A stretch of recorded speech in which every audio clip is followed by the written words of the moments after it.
So, end of the chapter. Last video, last class, we looked at how to tell if the molecule as a whole was polar or nonpolar. So we talked about dipole moment, but we also looked at a set of rules. So for polar, for instance, it was if they had a lone pair on the central atom, one or more lone pairs, or if it didn't have lone pairs, it would still be polar if all the terminal atoms were not the same. Okay, so if they were different. For nonpolar, we looked at no lone pairs on the central atom, and then all terminal atoms are the same. And the other rule was carbon and hydrogen. If only carbon and hydrogen were present, so carbon, hydrogen, then it was going to be nonpolar. No matter how many carbons, no matter how many hydrogens. But it could only be those two elements combined. No other elements could be involved. All right, so using those rules, we're going to look at these 4 examples and we're going to classify the entire molecule as polar or nonpolar. Okay, so looking at the first one, just by looking at the chemical formula, can't figure it out. We need at least the Lewis structure, or we could go a step further and come up with the geometry and do those dipole moments. I prefer to stop at the Lewis structure and save myself some trouble, but it's all about personal preference. So if we were going to draw this, I should use a different color so we can see one better. We would put boron in the center. I think we even drew something similar, not the same one before. But the reason we're drawing the Lewis structure is because to apply those rules, we need to know if the central atom has a lone pair or not. Because that's going to help us classify it as polar or nonpolar. So when we go and draw this boron trichloride ion, we need to know the number of valence electrons once we draw the structure. And for the valence electrons, we're looking at the atoms involved, how many of each, and then their valence electrons based off of the periodic table. So for boron, looking at the chemical formula, there's no number after it, so there's just one atom. How many valence electrons does boron have? 3. And then for chlorine, there's 3 atoms according to the chemical formula. How many valence electrons? 7. It's a halogen. So 24. All right, so goal is make the terminal atoms happy first and then worry about the central atom. So each of these chlorines has 2 electrons because of that single bond. They want 8, so we add 6 more to each.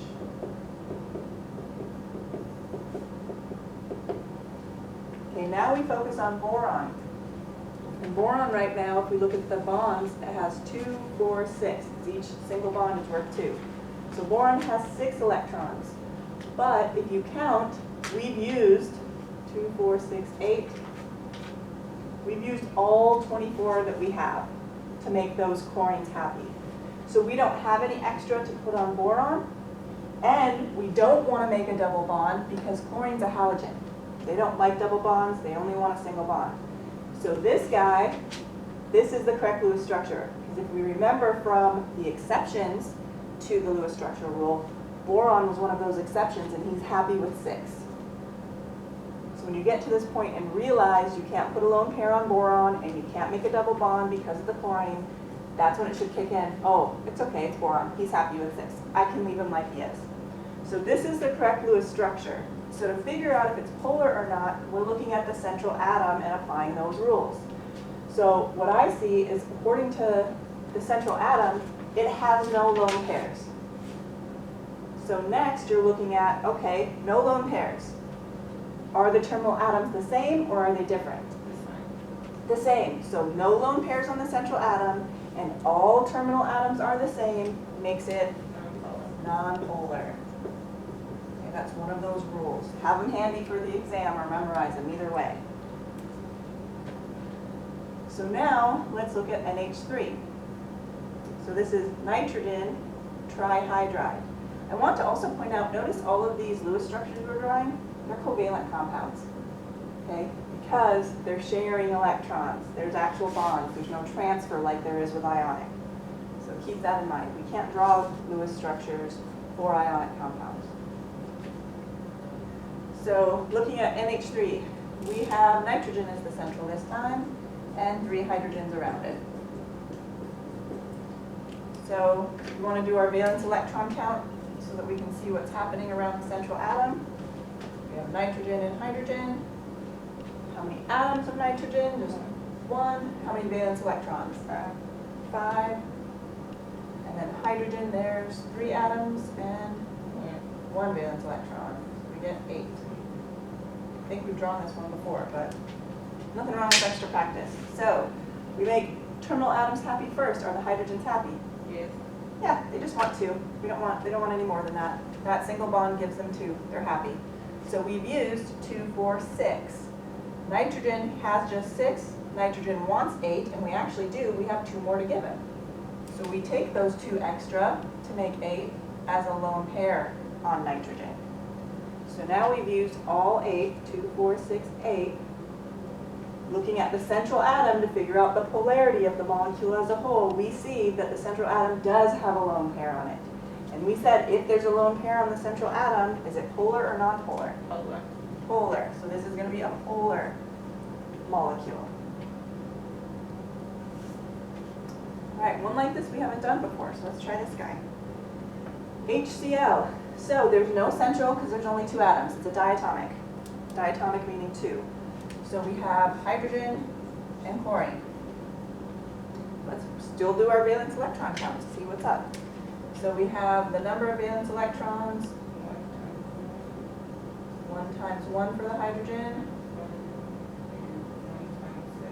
Chlorine is 1 times 7, yes. So once again we have 8 like we did in the previous one, right? It says make terminal atoms happy first. Well, they're both terminal, so just make one of them happy and go from there. So I'm going to make the hydrogen happy first. Oh wait, he's already happy. So then I go to chlorine. Chlorine has 2 because of that single bond. So he needs how many more? 6.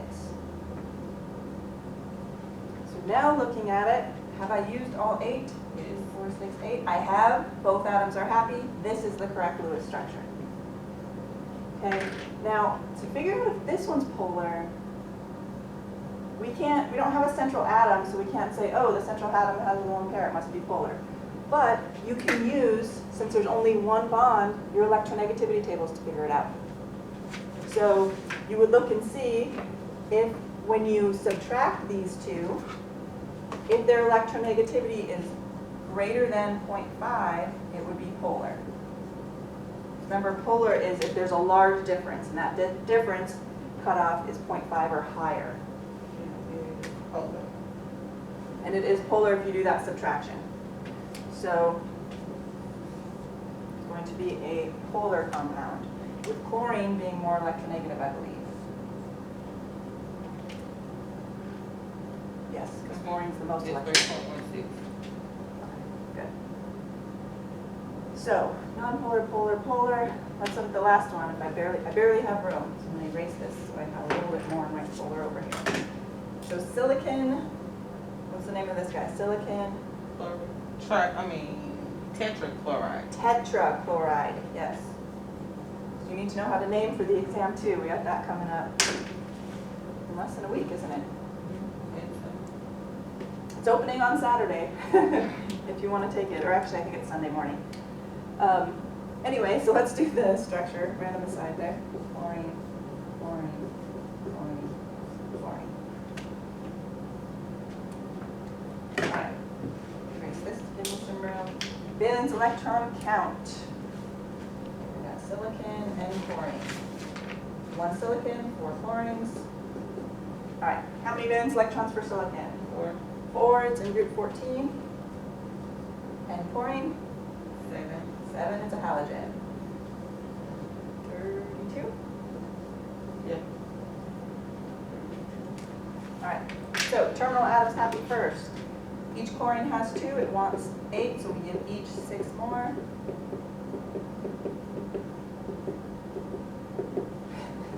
And I believe 2, 4, 6, 8, 8 times 4, that's all 32 of them.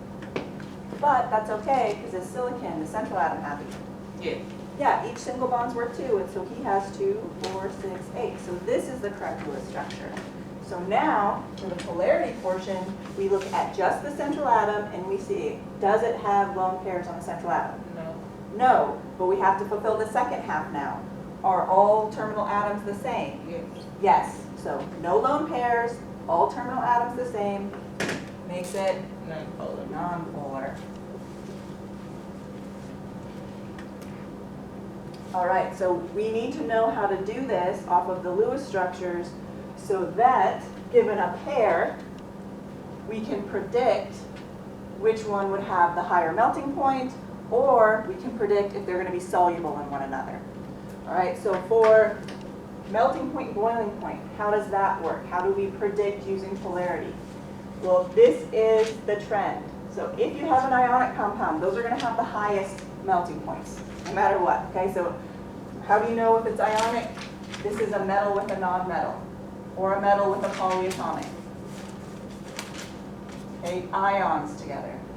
The most common is a metal and a non-metal, but metal and polyatomics are also ionic because they both have charges. You have a cation and an anion. So if you see an ionic compound in the pair, that's the highest. Don't worry about looking for polarity. Okay, but from there, if you're looking between covalent, then you need to look at polarity.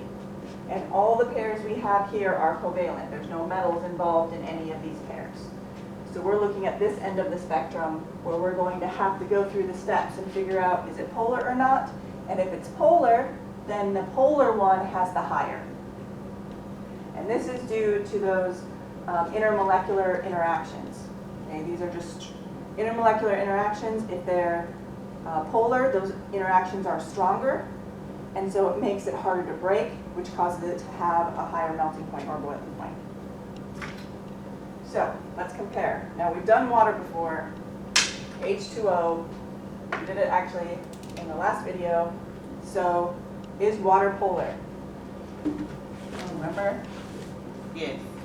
It is polar, so when we draw its Lewis structure, and it's actually bent shape if you want to know the geometry, but when we draw its Lewis structure, it looks like this. It's got 2 lone pairs on oxygen, and then a hydrogen on either side. And I drew it in the bent shape just because that's its geometry when we look it up on those geometry tables. So this is going to be polar. For the next one, its pair, C2H6, do we have to draw it to figure out if it's polar? No. No, why? It's only carbon and hydrogen. Just carbon and hydrogen. So just carbon and hydrogen tells me that it's Polar, not polar. non-polar. That's right. So between these two, which one has the highest? H2O. H2O, because it's polar. So the polar one's going to have the highest. And this is true because this is actually ethane gas. And ethane, like I said, it's a gas. It's a gas at room temperature. Water is a liquid, so obviously it has a higher melting point, boiling point, because it's a liquid at room temperature versus ethane, which is a gas. Next one's a little harder to tell. So with the next one, CO. So what is CO? Let's name it. Carbon oxide. Carbon Monoxide. monoxide. You need the prefix on the second one. Yeah. Yeah, so it's I messed up on that one on the test too. did you? Yeah. Carbon monoxide, yeah. So to draw it, I mean, let's do the Lewis structure of it. We technically don't need to because it's diatomic, but it's good practice. So we would have carbon and oxygen just connected to each other. So, I mean, this is going to be polar just because of that fact, but I want you to see the Lewis structure, because then we'll see what type of bond is present here. That might be another question you have. I might give you carbon monoxide and say, what type of bond? And when I say what type of bond, I mean single, double, triple. So you get those choices. And you can't tell if it's a single, double, or triple just by looking at it. You have to count the valence electrons and go through all the steps. So let's count the valence electrons of this guy. We have carbon and oxygen. Carbon is 4, and there's just one of them. We have 10. Yep. And there's no terminal atom, so pick a guy to make happy and go from there. Who do you want to make happy, carbon or oxygen? Carbon? So he has 2, so let's give him 6. 6. All right, so carbon's happy, he has 2, 4, 6, 8.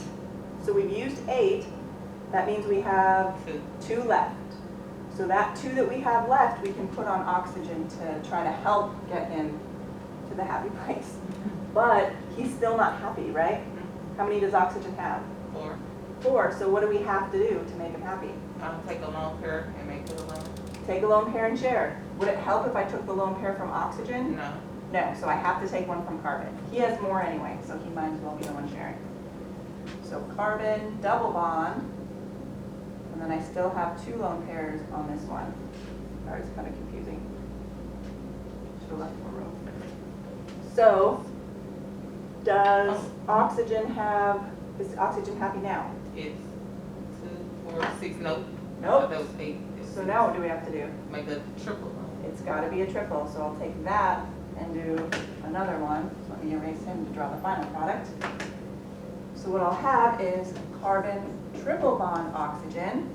Then this lone pair is still on the oxygen, and carbon shared 2 lone pairs, but carbon still has that 1.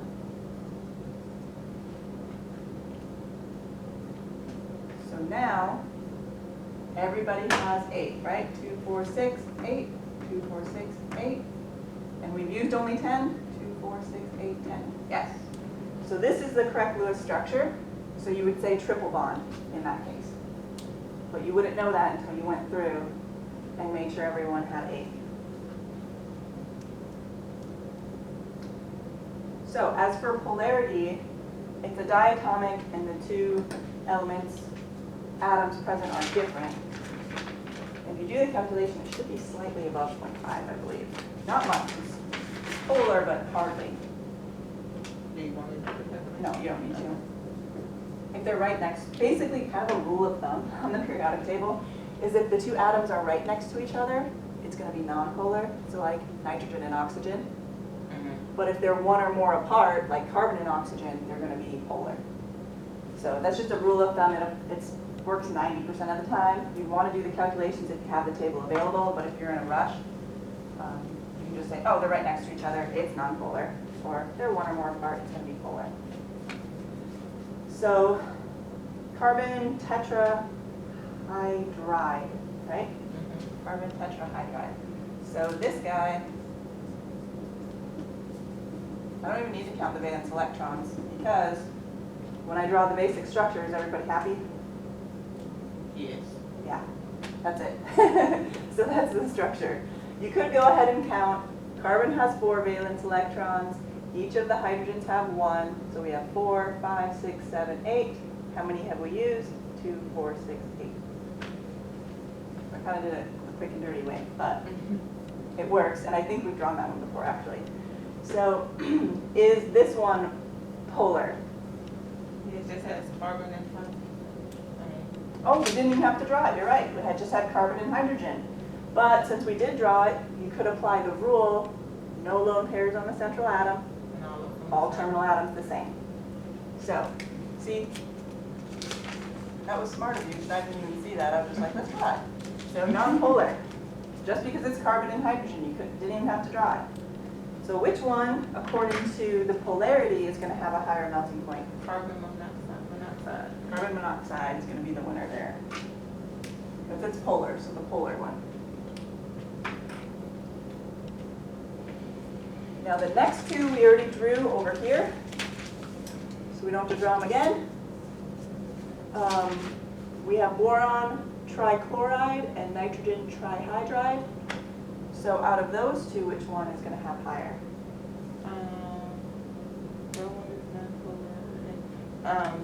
Nitrogen, yep, that one. Nitrogen trihydride, yep, because it is the polar one. So the polar one will have higher.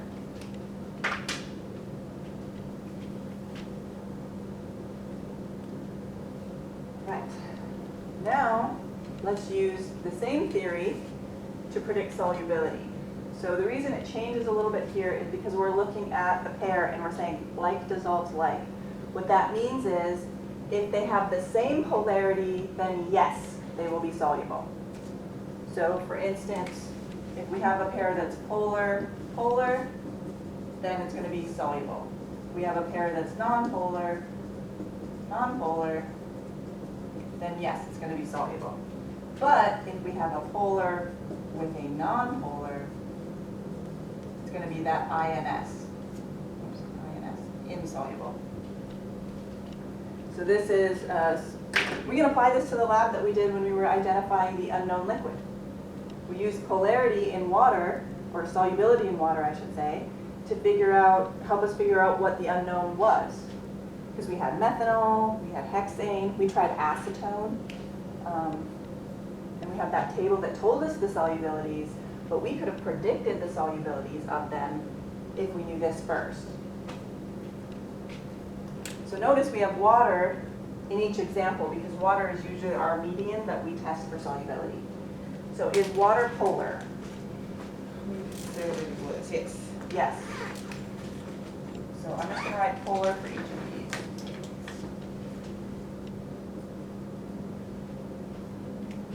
these. So now the first one we have polar water with NH3. Is NH3 polar?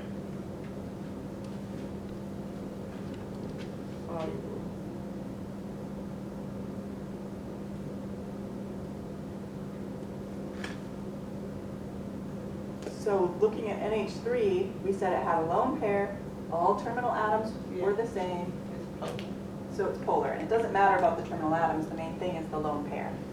So if it's polar, Soluble.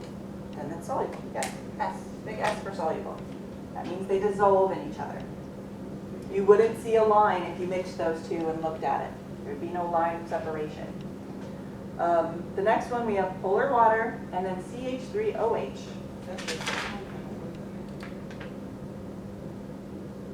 It's not just carbon and hydrogen, so we can't use that rule. Do we have to draw it out? We could draw it. Why not? Good practice. So who's going to be the central atom? Carbon. Carbon to start with. And so the reason it's written like this is because these three hydrogens are on carbon, and this OH is kind of a group together, kind of like a hydroxide, except for it's not an ion, it is covalent. So we're going to put these three H's around carbon, and then this OH is in that fourth spot.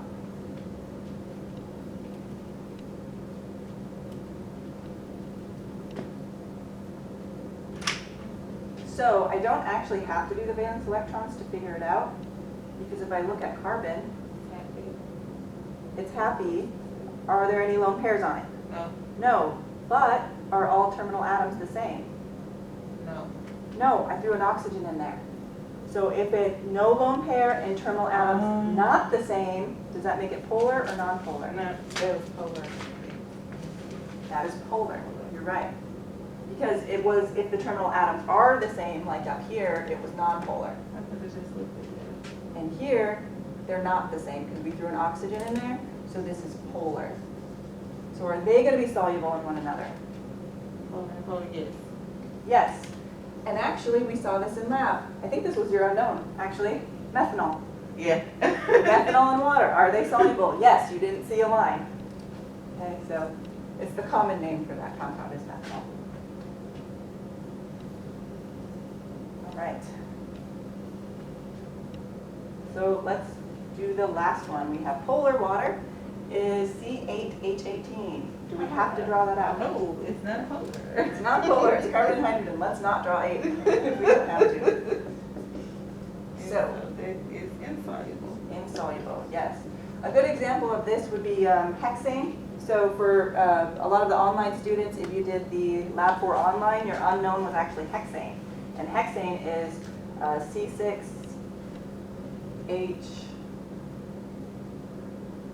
I have to count. I think it's like H14, C6H14. So they were insoluble. You saw a line on the video because we have a hydrocarbon with water and they're not going to mix well. They're going to separate into their layers. Any questions on this? Okay. Awesome. So let's apply everything we know to do a few problems similar to the exam, so kind of a start to the review. I did put up a practice exam that, I forget how many problems, I think it's 30. Right around there, 30 or 31. Your exam itself is 31. So I tried to make the practice exam a similar number, just so you could see how long it took you. The practice exam is not worth any points. You can take it as many times as you want. And it's just, it's mainly to get you used to the types of problems, because I know part of the issue with homework, a lot of people were saying that using the box to try to write the answer was more trouble than figuring out the answer. So I wanted you to have the opportunity to see the structure of the problem, figure out how to write the answers, so that when you get to the exam, that's not the issue. The issue is, can I solve the problem, not what do I put in this box. So let's look at one of those types of problems. And this is different than that's on the practice exam. I'm going to use this guy here. There we go. And you would see the compound is, and then a box. Parentheses down here, it would say ionic, comma, covalent. Right, and then I'm going to do the correct name. I'm going to write the whole thing out, so you see this whole thing in just one problem. Name is, and then you'd see a box. If compound is covalent, will follow. Not.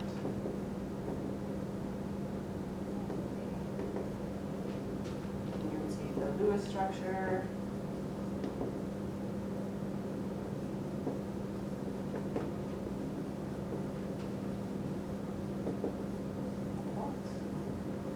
This is like everything we just learned.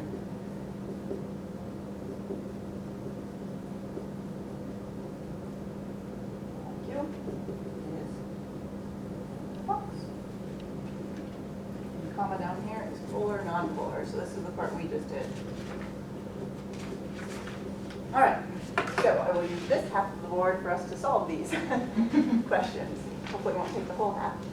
But so it's going to give you a compound. You have to look at that compound and be able to tell if it's an ionic compound or a covalent compound. So remember, ionic compounds are metals and nonmetals, or metals and polyatomics, or two polyatomics together. Basically, if you have charged components, if you have a cation and an anion, it's ionic. Covalent is going to be a nonmetal with a nonmetal, or a semimetal with a nonmetal. Those metalloids along that zigzag line. So looking at this guy, is it ionic or covalent? Is that an RU? It is RU. Okay. I wanted to use one we haven't seen before. Okay. It's in a transition. It's a transition metal, right?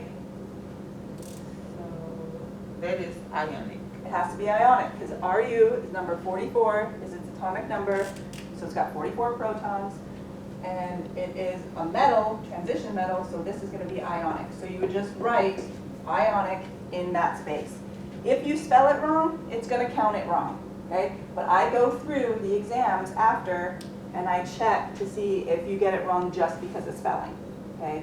So usually when I go check, for the most part, you'll see your grade increase. You'll rarely see it decrease because it looks for exact spelling of ionic.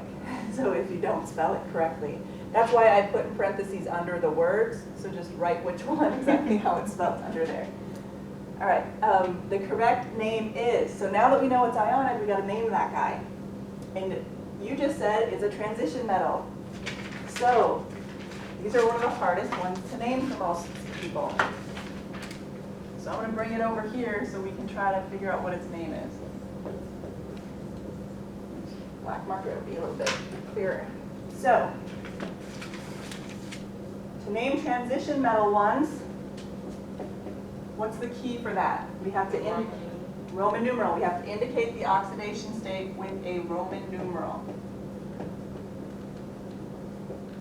So that's the key for transition metals. Main group metals, we don't need them. Transition, we do. So we have to figure out, so to do that, we're writing the elements and their charges. So ruthenium, we don't know what it is. We just said that. We have to figure it out because it can have multiple. I'm going to draw Ru twice because I have two of them. How we figure out this charge is we look at what it's attached to. Notice it's got parentheses. So what is this? SO4. Is it an element from the periodic table or is it a polyatomic? It's a polyatomic. It's a polyatomic. So to figure out the SO4's charge, you would look at your polyatomic table and it would tell you. -2. And so I'm going to draw 3 of these because outside of the parentheses it says there are 3 SO4s. So I'm drawing 3 so that I know the total charge on the negative side. So I have 3 SO4s and 2 rutheniums. So my total on the negative side is -6. So that means this compound, it has to be neutral. Compounds are neutral. That's why they're attracted to each other, those positives and negatives, to neutralize each other. So that means it's going to have to be a +6. And then what I need to take from this +6 is, since I have 2 of them, what charge does each have to have? 3. So I have 2 of them. Think of just dividing this by 2. That gives me a +3 for each. And I know it's positive because metals form cations. Metals lose electrons to form a positively charged cation. So now that I know the charge, this tells me what? What goes in parentheses, the Roman numeral? Yes, what the Roman numeral is. So now I can just write the name of Ru off of the periodic table. And I might try to spell it correctly, because if you spell it wrong, it'll probably count it wrong. I can go back and change it, but do your best. Less work for me. So after ruthenium, we would put 3. Yep, Roman numeral 3. And then that SO4, we would look at the polyatomic table and write the name of that polyatomic. SO4. Oh, the sulfate. Sulfate, yes. So that's what it's asking here. The correct name is, so you would write ruthenium, Roman numeral 3. So in this case, for the computer, you'd have to put III, capital, right? And then sulfate. Do it have to be in the parentheses on the computer? No. Okay. I do that as a habit. Most people don't do parentheses. It's just a personal preference of mine. So they are not needed. So, ruthenium 3 sulfate, we have the name. Now, if the compound is covalent, fill in the following. Is it covalent? No. No. It's ionic. So then in parentheses after that, it's going to say, if not, put Na. Okay? So since it's ionic, we can't draw the Lewis structure, so you would write N/A there, because if you leave it blank, it's going to count it wrong.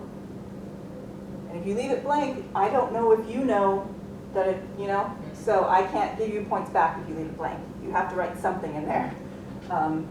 Like we can't anything, but if you put Na, it'll just count it correct right away, so save all of us the trouble. So overall, the molecule is, we can't answer this either, because we base that off of the Lewis structure, and this is for if it's polar covalent or non-polar covalent. That's what these mean. And it's not covalent at all, so we would write Na there as well. So if you get an ionic compound, you would have to write Na in the last 2 columns. Should we try one with a covalent? See how that would look? Do all the steps? I don't know if I give you a covalent one on the practice exam. I think it was one. I think I got that one, no problem. So, I gotta think about covalent.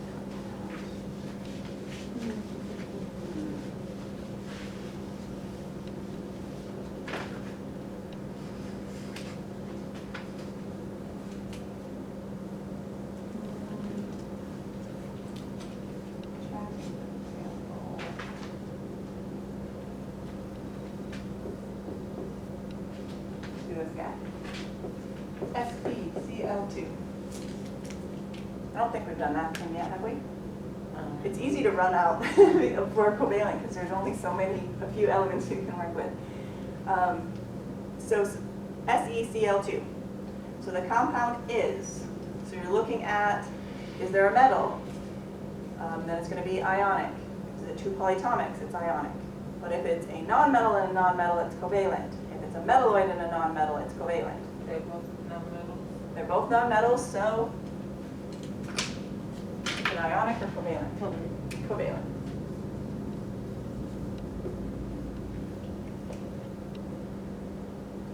The correct name is, so we just said it's covalent. So we're naming it differently now. We don't need Roman numerals, but what do we need for covalent that's different? The prefixes. Prefixes. So for that prefixes, we're looking at the subscripts. So there's one selenium, but it's just selenium. We don't write mono if it's the first one. So selenium. And then it's di. Di, because there's two. Chloride. Chloride with an IDE ending. Good. Selenium, don't put the mono or it would be wrong. And then dichloride. So don't forget the IDE ending, otherwise it'll be wrong as well. It can't be chlorine, it's chloride. Now this time, if the compound is covalent, fill in. It is covalent, so we can draw the Lewis structure, the shape, and the overall molecule, whether it's polar or not. So let's erase the name and draw this guy. So to draw it, what's the central atom? Selenium. We're going to have chlorine on each side, and then we need our valence electron count. Selenium, chlorine. 6 valence electrons for selenium, And 7 for chlorine. 7 for chlorine. There's 2 atoms of chlorine, so we have 14 plus 6. 13. 14 plus 6. Oh, is that 14. I forgot to put the 2. Sorry. 20. 20. You're good. 20 total. Okay, so let's make the terminal atoms happy first. 6 on each one. Okay, now we worry about the central guy. The first step is to see how many have we used. Do we have any extras to throw on him? Because we don't want to do double or triple unless we have to. We've used 2, 4, 6, 8, 10, 12, 14, 16. So we've used 16, so we do have 4 left. So those 4 can go on the central atom.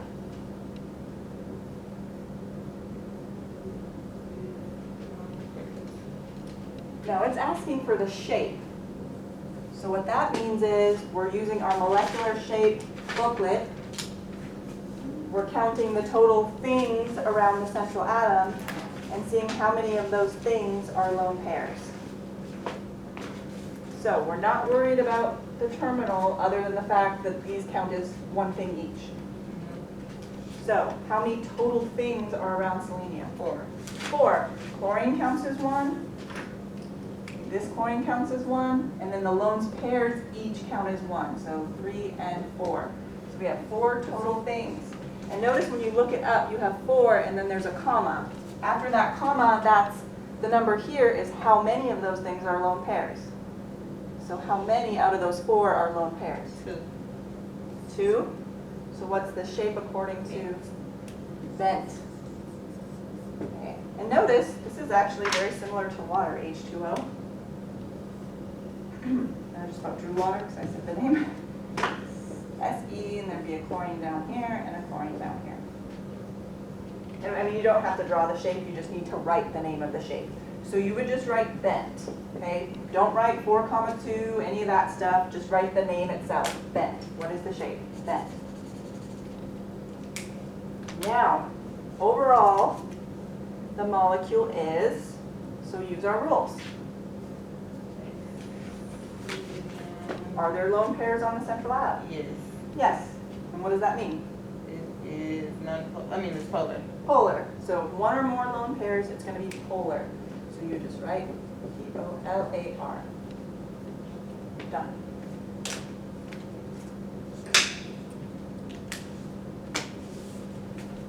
All right, so you'll see a few of those on the exam. know how to fill them out. It's all stuff we've learned, it's just figuring out what exactly we're looking for in those boxes. That might be tricky. We have a few minutes left, so I wanted to approach one more there's questions about. So another example would be given the number of valence electrons for iodine, how many bonds would you expect?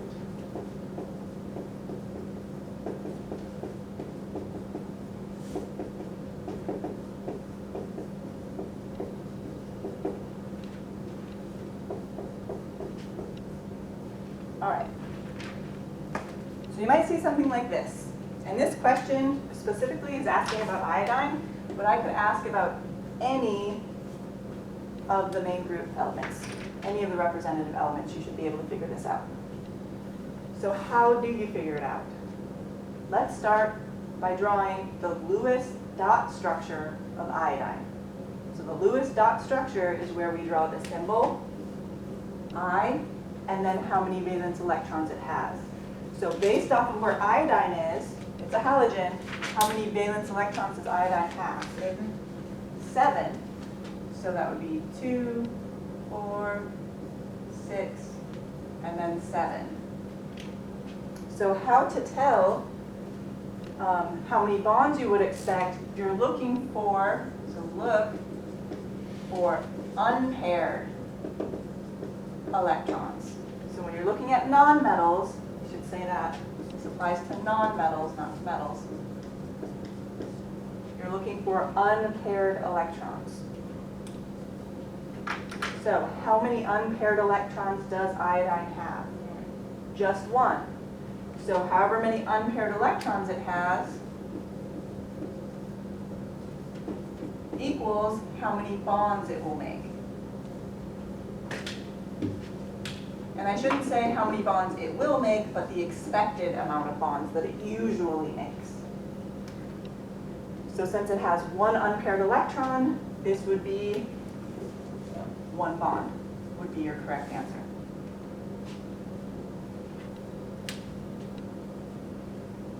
So let's try this question, a slightly different wording, but very similar process to figure it out. So another way this could be worded is, which atom is most likely to form 2? So which atom, and I'm going to give you 4 choices, is most likely to form 2 covalent bonds? What are the choices I have? Phosphorus, boron, selenium, chlorine.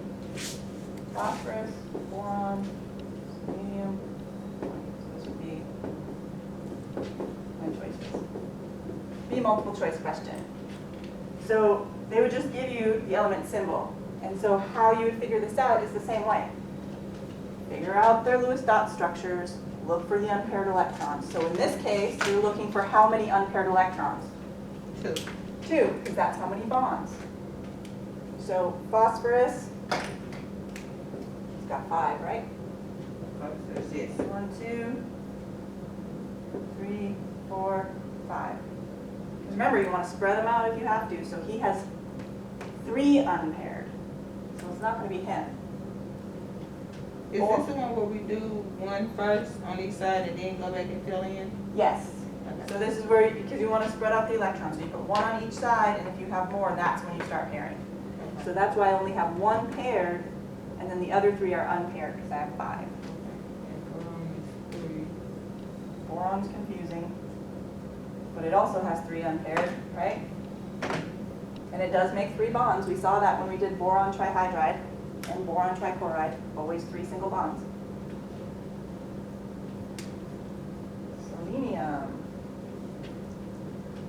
6, 1, 2, 4.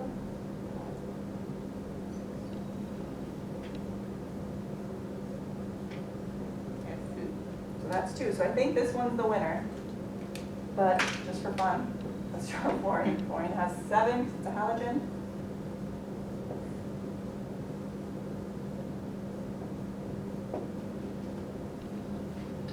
And it just has 1, fluorine does, just like iodine. They're both in the same group, so they have the same valence electrons. So this guy, selenium, would be your winner. And we actually saw that when we did selenium dichloride.